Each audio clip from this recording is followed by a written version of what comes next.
Tonight's top story, friends and neighbors, remember the victims of a fatal crash in Pittstown.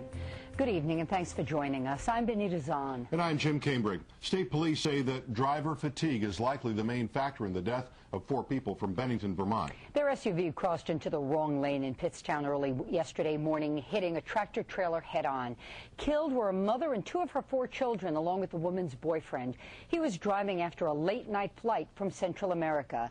News Channel 13's John Craig joins us. He's got a look and a listen to how neighbors are handling the tragedy. John? Yes, Benita, this is a neighborhood that has some 75 apartments in the housing project and 272 kids. And by estimates, everybody there knew somebody from the Jimenez family. Up on the embankment sit some carnations wrapped in purple tissue paper. It marks the scene along Route 7 in Pittstown of a head-on collision early Sunday morning. 4 people died, including a mother, 2 of her kids, and her boyfriend. A few miles up the road in Bennington, Vermont, another makeshift memorial on the stoop of apartment number 7 of the Willowbrook housing project, where 40-year-old Juana Jimenez lived with her 13-year-old daughter Jasmine, 10-year-old son Caesar, and 42-year-old boyfriend Robin Martinez. Danielle Carey, a neighbor, lit a candle for the family. It hurts when you have someone that close, to you that actually got into an accident. What if it was you or your kid? Very quiet.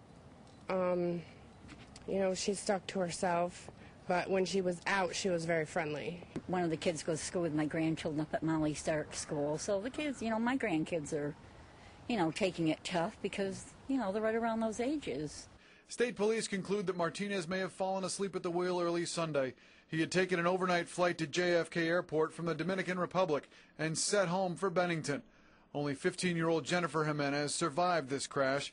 We're told she is now expecting to stay with her older brother, who graduated from high school last year and lives in New York City. It was eerie and it was really sad. Just not to say a prayer. Just to see the 4 candles lighting, burning for them. It was very sad and tragic.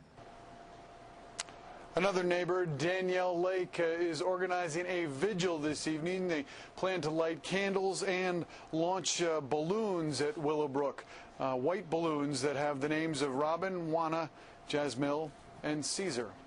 That's to take place at 8:30 this evening.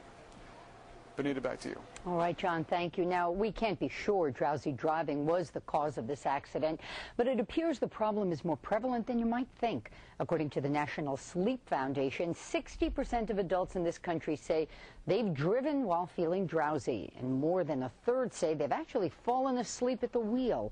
In fact, 13% say they've done so at least once a month.